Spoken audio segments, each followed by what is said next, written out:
بسم اللہ الرحمن الرحیم. ڈیئر اسٹوڈنٹس السلام علیکم. ہمیشہ کی طرح اردو کلاس میں آپ کی اپنی ٹیچر فخر النساء جماعت چہارم کے لیے.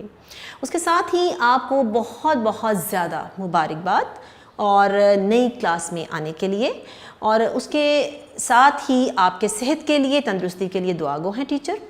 تو اسٹوڈنٹس آج کا جو ہمارا نئی جماعت چہارم کے لیے جس میں آپ ماشاءاللہ الحمدللہ پروموٹ ہو گئے ہیں، اس کے لیے ہمارا ہے لیکچر نمبر 2، اور ہمارا سبق ہے نمبر 2 جس کا عنوان ہے نعت. اسٹوڈنٹس جیسا کہ پچھلی جماعتوں میں بھی آپ نے نعت کے بارے میں پڑھا، اور امید ہے کہ آپ کے ذہن میں اس کے بارے میں بہت سی چیزیں ماشاءاللہ سے ذہن نشین ہیں. تو نعت جو ہے ایسی نظم اور ایسی کہیں بھی بات کو کہا جاتا ہے جس میں نبی کریم صلی اللہ علیہ وآلہ وسلم کی شان میں تعریف بیان کی جاتی ہے. ٹھیک ہے، ہمارے نبی کریم صلی اللہ علیہ وآلہ وسلم اسٹوڈنٹس ان کے لیے یہ کائنات کو تخلیق کیا گیا، اس پوری کائنات کو ان کے لیے بنایا گیا. ان کی شان میں کہنا، لکھ کے کہنا یا نظم کی صورت میں بیان کرنا ان کی تعریف ہے. اور آج کا جو ہمارا عنوان ہے نعت ہے، تو سب سے پہلے ہم اپنے سبق کی جانب جائیں گے اسٹوڈنٹس اور دیکھیں گے کہ اس نئی نعت میں، نئی جماعت میں، اس نعت میں نبی پاک صلی اللہ علیہ وسلم کی شان میں کیا تعریف ہوئی ہے. تو آئیے بڑھتے ہیں سبق کی طرف. بسم اللہ الرحمن الرحیم. لیکچر نمبر 2 ہے، سبق نمبر بھی 2 ہے، اور نعت اس کا عنوان ہے. بسم اللہ. نعت شروع کرتے ہیں. سلام اس پر کہ جس نے بے کسوں کی دستگیری کی، سلام اس پر کہ جس نے بادشاہی میں فقیری کی، سلام اس پر کہ اسرار محبت جس نے سمجھائے، سلام اس پر کہ جس نے زخم کھا کر پھول برسائے، سلام اس پر کہ جس کے گھر میں چاندی تھی نہ سونا تھا، سلام اس پر کہ ٹوٹا بوریا جس کا بچھونا تھا، سلام اس پر جو سچائی کی خاطر دکھ اٹھاتا تھا، سلام اس پر جو بھوکا رہ کر اوروں کو کھلاتا تھا، سلام اس پر جو امت کے لیے راتوں کو روتا تھا، سلام اس پر جو فرش خاک پر جاڑے میں سوتا تھا. جاڑے سردیاں. ٹھیک ہے اسٹوڈنٹس، یہاں تک کچھ نعت ہے. اس میں سمجھیں کہ نبی پاک صلی اللہ علیہ وسلم کی شان میں ہم ان کو سلام پیش کر رہے ہیں، ان کو سلام اور سلامتی کی دعا دے رہے ہیں، ان سے محبت کا اظہار کر رہے ہیں، اور ان کی وہ شان بیان کر رہے ہیں جو کہ اللہ کے نبی ہونے کے باوجود جنہوں نے اپنی زندگی کو سادگی کا نمونہ بنا کے رکھا اور ہمیشہ سے درویشی اور فقیری کو اختیار کیا. سلام اس پر جو فرش خاک پر جاڑے میں سوتا تھا، سلام اس پر جو دنیا کے لیے رحمت ہی رحمت ہے، سلام اس پر کہ جس کی ذات فخر آدمیت ہے. فخر آدمیت یعنی انسانیت کا فخر ہیں، وہ پوری آدمیت، پورے انسانیت کا جتنے بھی انسان ہیں ان کے لیے باعث فخر ہے ان کی ذات، ان کی ذات، ان کی شان جیسا کوئی نہیں. درود اس پر کہ جس کی بزم میں قسمت نہیں سوتی، بزم محفل.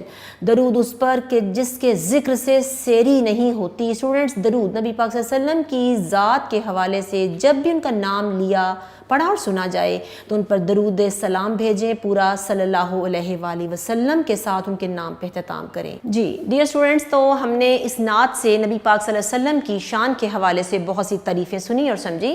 تو آئیے ہم اپنے بورڈ کی طرف بڑھتے ہیں اور دیکھتے ہیں کہ سبق کے حوالے سے نبی پاک صلی اللہ علیہ وسلم کی ذات کے حوالے سے اور اس میں کیا تعریفیں عنوان میں بیان کی گئی ہیں. تو ہم بورڈ کی جانب چلتے ہیں.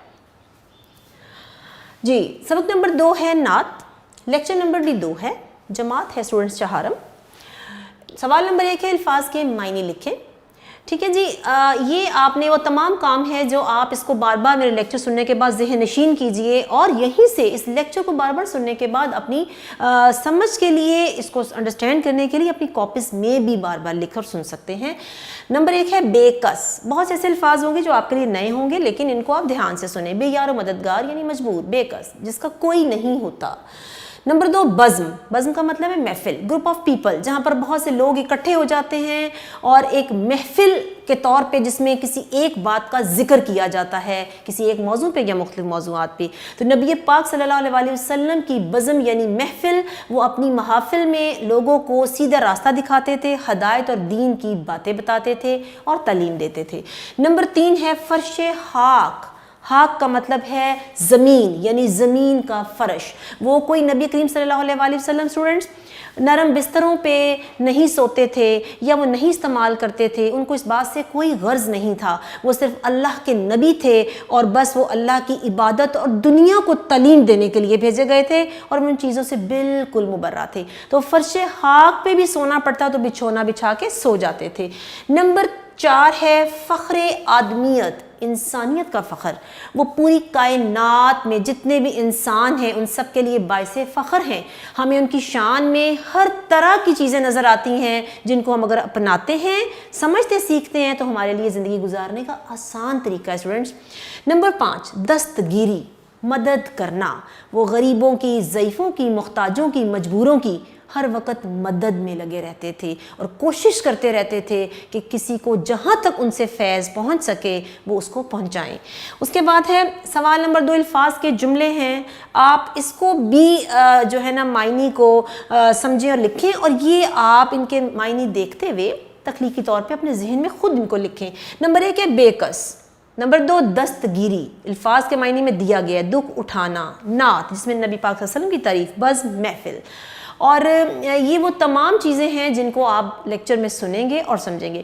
یہاں پر نا سبق میں اسٹوڈنٹس کچھ مشقی سوالات بھی ہیں، تو جیسے جیسے آپ کے پاس انشاءاللہ تعالیٰ سلیبس آتا جائے گا، چیزیں آپ کو اور کلیئر ہوتی جائیں گی، لیکن اس سے پہلے اگر آپ لیکچرز کو بار بار دیکھیں، ذہن نشین کریں، تو آپ کو وقت سے پہلے یہ تمام چیزیں اپنی جماعت کا کام کرنے سے پہلے بھی آپ کو سمجھ میں آ جائیں گی۔ جی اسٹوڈنٹس، اس میں ایک سوال ہے، ہم نے نعت میں بھی پڑھا تھا کہ بادشاہی میں فقیری سے کیا مراد ہے؟ تو بادشاہی میں فقیری سے مراد ہے کہ نبی پاک صلی اللہ علیہ وآلہ وسلم کی، یہاں پر ایک سوال دیا گیا، وہاں پر تھا جنہوں نے بادشاہی میں بھی فقیری کی، یعنی کہ نبی پاک صلی اللہ علیہ وسلم کے لیے اللہ تعالیٰ نے اس کائنات کو بنایا، اس زمین و آسمان کو تخلیق کیا، تو ان کی ذات سے امیر و بادشاہ کو ہو ہی نہیں سکتا جس کے لیے اللہ نے کائنات بنائی، مگر اس کے باوجود اسٹوڈنٹس وہ اللہ کے ایسے پاک نبی تھے، ایسی شان والے تھے کہ انہوں نے اس چیز کو قبول نہیں کیا، اور اس سے مراد ہے مال و دولت ہونے کے باوجود ساری زندگی سادہ طریقے سے گزاری اور گزارنا پسند کی۔ اسی طرح ہمارے پاس اگلا سوال ہے جو اٹھتا ہے، جو ہماری نعت میں بھی ہے، کہ فخر آدمیت کا کیا مطلب ہے؟ ہمارے معنی میں بھی ہے فخر آدمیت، تو اس کا مطلب ہے انسانوں سے مراد ہے جن کا بلند مرتبہ اور حیثیت ہوتا ہے، تو وہ نبی پاک صلی اللہ علیہ وسلم کی شان سے زیادہ، ان کی شخصیت سے زیادہ کسی کے پاس نہیں ہے۔ نمبر 3 میں ہے جو بھوکا رہ کے اوروں کو کھلاتا تھا، میں کس بات کی طرف اشارہ ہے؟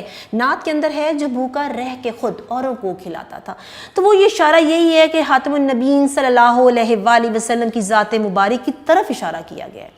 اس کے علاوہ کوئی ایسا نہیں کر سکتا کہ جو دوسروں کے لیے بھلائی کے کام کرتے تھے، ٹھیک ہے، اپنا پیٹ اگر بھوکا رہ بھی جاتا تھا تو کوئی سوالی آتا تھا نہ مانگنے کے لیے، تو آپ اس کے آگے وہ حاضر کر دیتے تھے اور خود بھوکے رہ کے ان کا پیٹ بھرتے تھے، ٹھیک ہے جی۔ تو اسی طرح اس نعت میں شامل بہت سی باتیں ہیں، جو خوبیاں ہیں، ویسے تو ہزاروں ہیں، لیکن جو مختصر ہم آپ کو یہاں بتائیں گے وہ یہ ہے کہ آپ صلی اللہ علیہ وسلم کی چند باتیں جو ان کی خوبیوں میں ہم یہاں بیان کر دیتے ہیں کہ آپ بھوکے رہ کر دوسروں کو کھانا کھلاتے تھے، جاڑے میں، سردی میں زمین کو، فرش حاق کو اپنا بچھونا بناتے تھے، ٹھیک ہے۔ آپ صلی اللہ علیہ وسلم نے سچائی کی خاطر بے شمار دکھ اور تکلیفیں اٹھائیں، لیکن سچ سے نہیں ہٹے، توحید اور اللہ کو واحد کہنے سے، وحدانیت سے آپ نے انکار نہیں کیا۔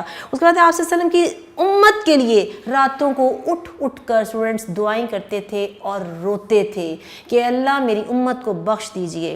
تو یہ نبی پاک صلی اللہ علیہ وسلم کی وہ چند خوبیاں ہیں صرف جو آپ سے تذکرہ کر رہی ہوں، اور آپ نبی پاک صلی اللہ علیہ وسلم کے حوالے سے جتنا ہو سکے خود بھی سرچ کریں، ڈھونڈیں، دیکھیں، اور نبی پاک صلی اللہ علیہ وسلم کی شان میں، ان کی شان مبارک میں ان کے بارے میں پڑھیں تاکہ آپ کو پتہ چلے کہ ہمارے آخری نبی صلی اللہ علیہ وسلم جو ہیں وہ اللہ کے کتنے بڑے نبی ہیں جو ہمارے لیے باعث رحمت اور مشعل راہ ہیں۔ تو اس کے ساتھ ہی اسٹوڈنٹس ہمارا آج کا جو اردو کا لیکچر ہے وہ یہیں پر اختتام پذیر ہوتا ہے۔ ہوم ورک میں یہی ہے کہ آپ نے اس کو بار بار سننا ہے، ذہن میں بٹھائیں، سمجھیں، اور اس سے ریلیٹڈ بہت سی بکس پڑھیں، نبی کی شان میں کتابیں پڑھیں، اور جہاں رہیں خوش رہیں، اور اپنا خیال رکھیے گا۔ اللہ حافظ۔